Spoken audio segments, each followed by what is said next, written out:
Solidarity, comrades. I'm so sorry about not being able to do it yesterday. I got food poisoning. Um, and hello, Kevin, an Italian communist. Welcome. Um, so yeah, I got food poisoning the night before last, and it really messed me up, and I wasn't able to do my stream at that time. But I'm feeling a lot better now, so let's get going. Um, So I always make a lot of comments like you can't have a rigid definition of socialism.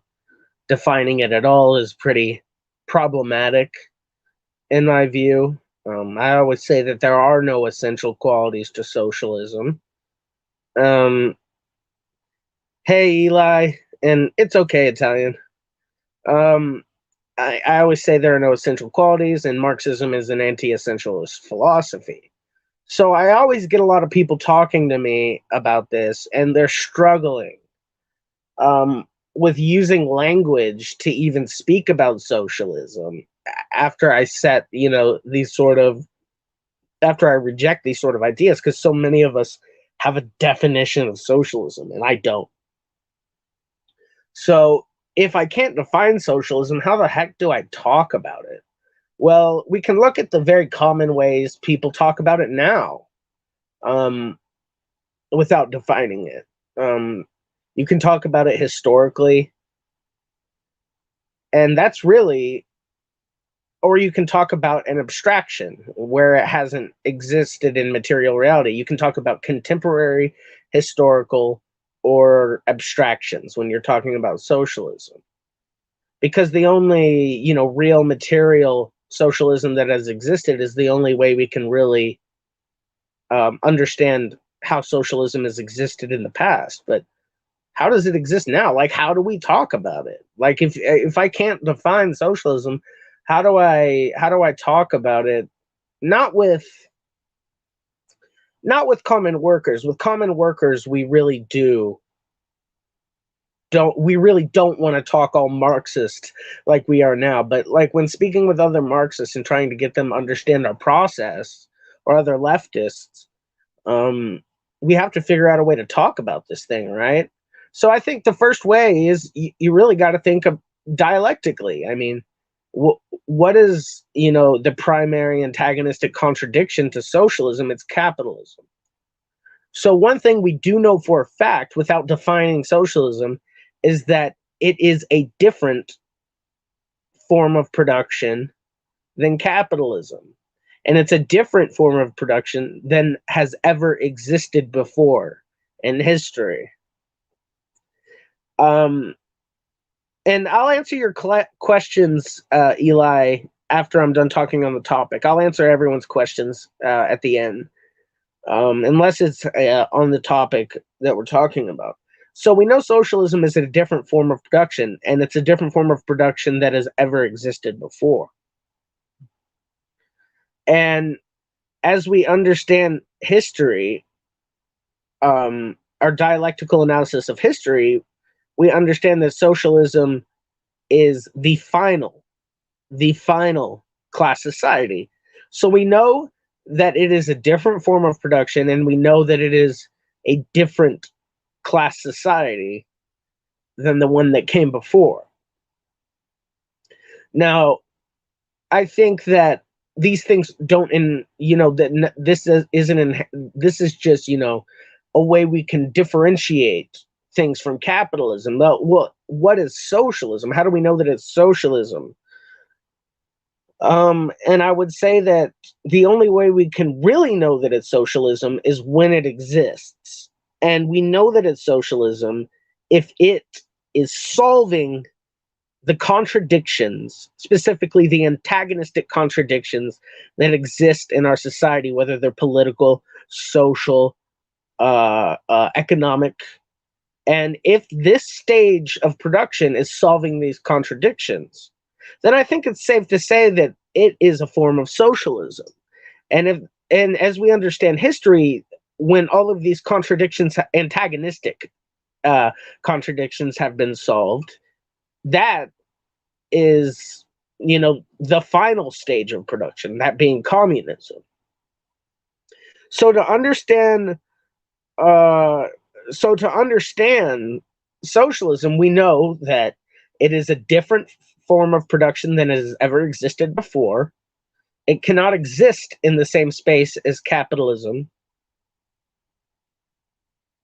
We know that it is the final class society, and we know that it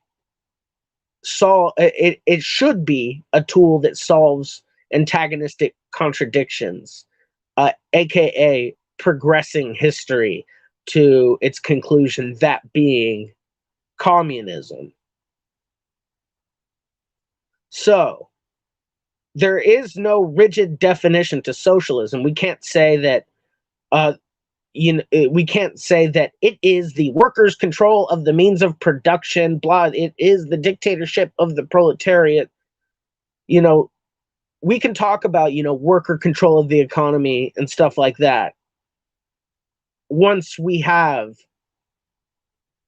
changed the productive forces. The productive forces have changed hands and have changed uh, operative operative method.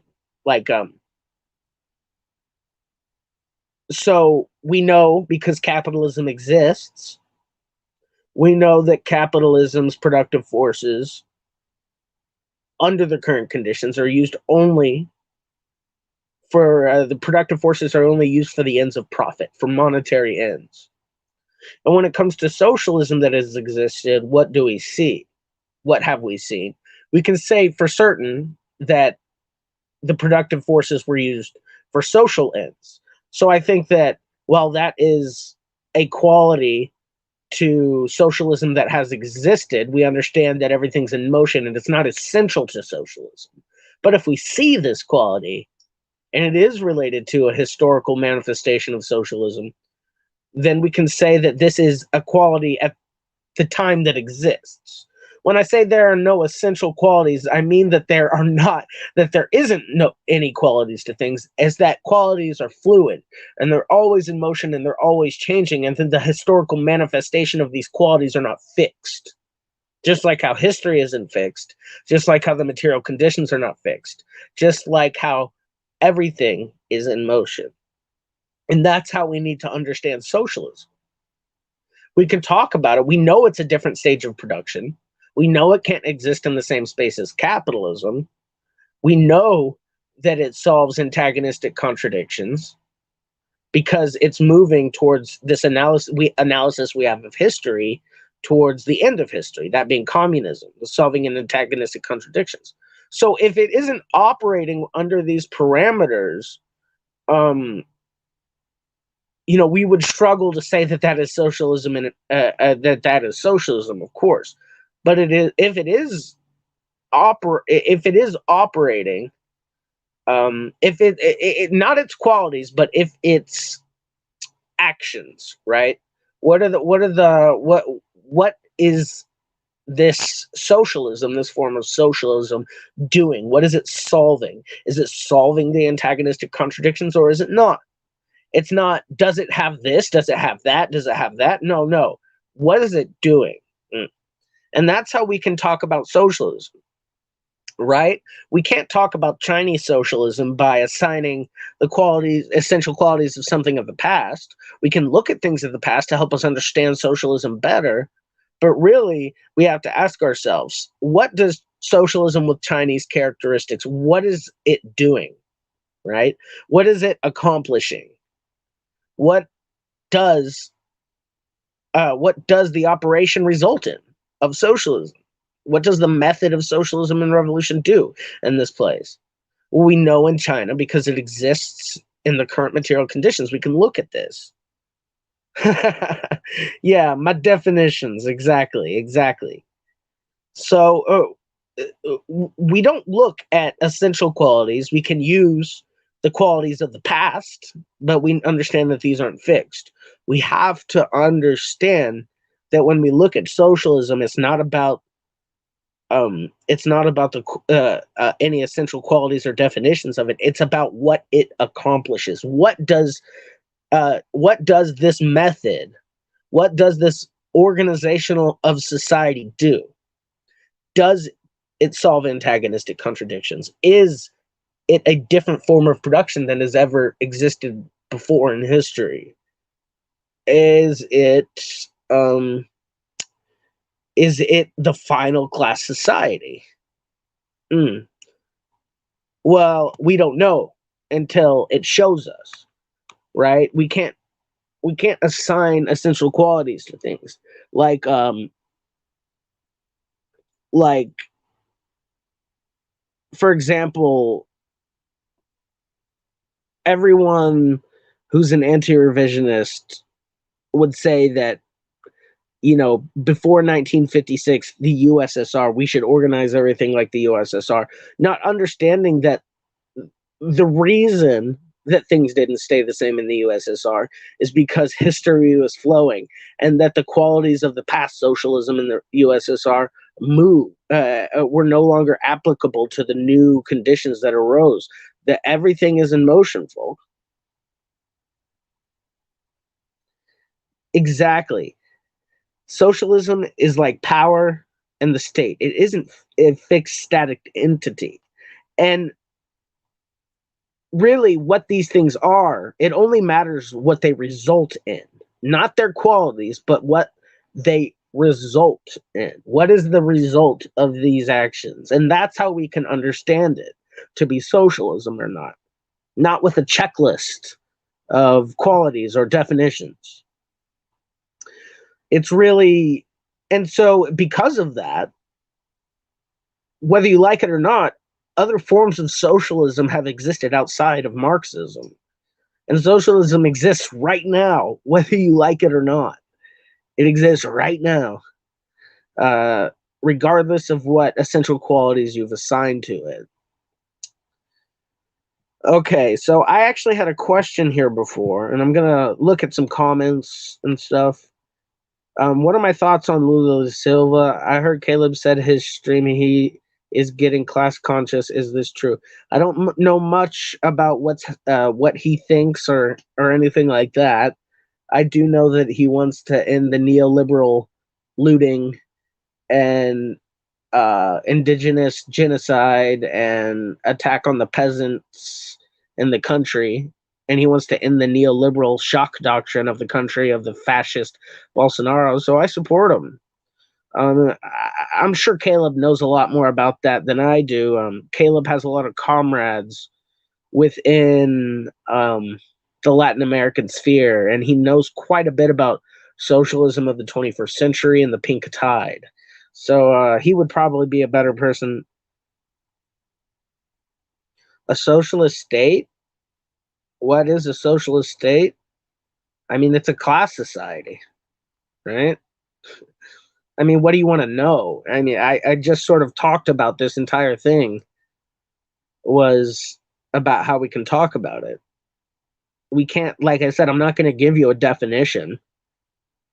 I said we can understand socialism, um, that we can understand the socialism in several ways. That's what the entire stream was about. Um, so yeah, I'm not going to answer this because it sort of goes against what the entire point of what I was saying was. A socialist state, socialism, it matters uh, uh, what its operative method results in, not in what its assigned qualities are. It I mean, well, we can recognize it. Like I said, let me summarize this one more time. How we can recognize socialism. It's a mode of production that has never existed in history before. It cannot exist in the same space as capitalism or any previous form of production. It is the final class society, and it results in antagonistic contradictions overcoming themselves, slowly withering to the point that is full communism, a communist society. So if socialism isn't operating to solve these contradictions, then I guess we could recognize whether it is or not. If it exists, um, if it exists as a form of production that has happened before, then we can't say that it is socialism, because we know socialism is a newer and higher stage of production, right? But what the qualities of that production aren't, we can't say. What the qualities of that state is, we can't really say. We know what it does, right? We know what the end goal of the socialist state is. So if the socialist state is operating towards that goal, then we can understand it to be socialism.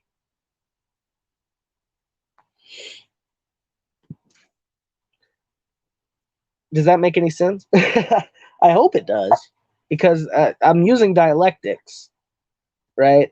I'm trying to understand things not through Western Renaissance, Enlightenment, liberalism, but through a Marxist, a modern Marxist lens.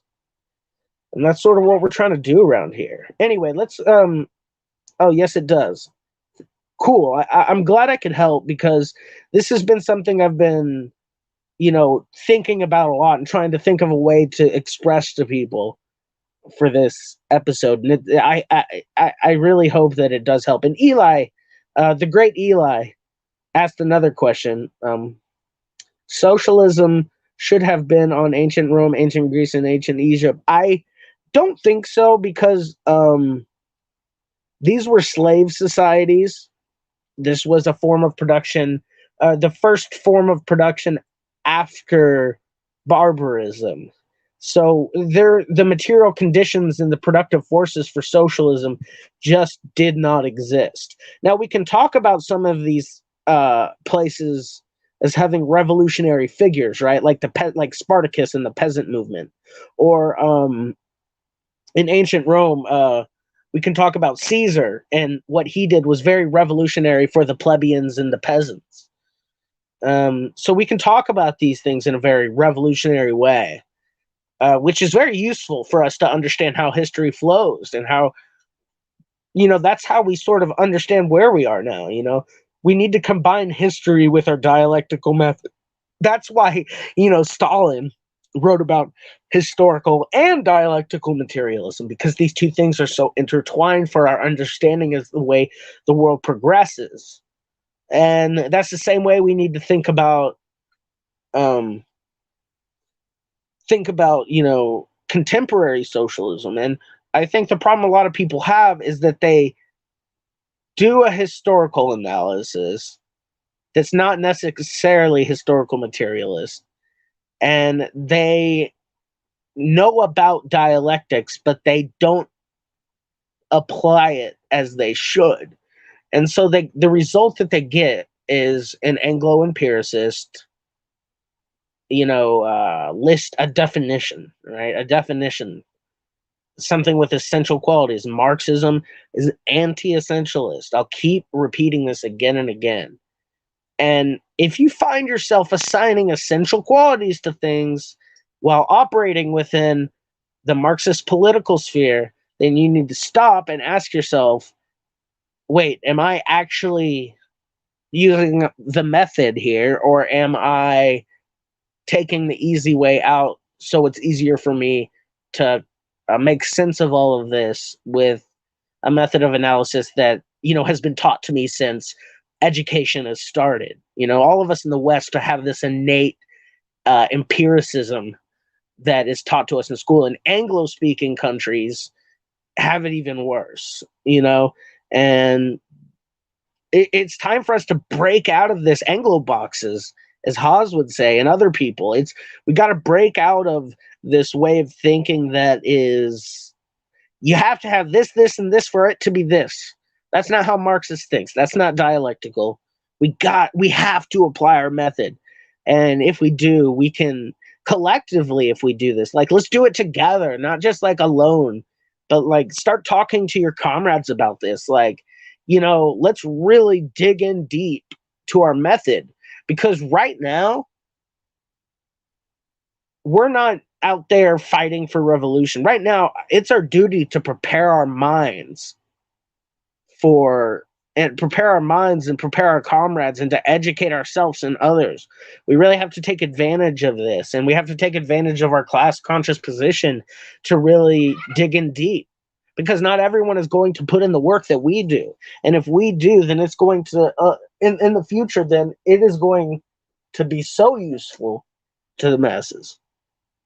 Not everyone's going to be a communist, but those who do, we need y'all to be dedicated. And I know many of you are. And I just implore you to get back into the dialectic. It's time. It's time for us to really buckle down and understand things in a more mature way, so the international communist community doesn't look so down on us. Like, there are billions of communists who don't know that Communist Party in the West exist or are legal or relevant. Many Chinese people were surprised to learn that there's communist parties in the United States. So we have to start carrying ourselves in a much more mature way. We're not the new left of the 60s. We're part of a deep tradition, and we need to understand our method. Otherwise, we're going to be stuck, and our ideas are going to be put into the dustbin of history. I really appreciate y'all watching this. We're going to be coming out with more videos soon. I'm thinking about talking about non-Marxist socialism, which should be fun. So thank you, everyone who watched. If you liked it, like it. If you haven't subscribed yet, come on, subscribe. I put out a lot of stuff. And if you have any suggestions or anything like that, or criticisms of what I'm saying, leave a comment down below. I appreciate y'all a lot. Solidarity, shalom, peace.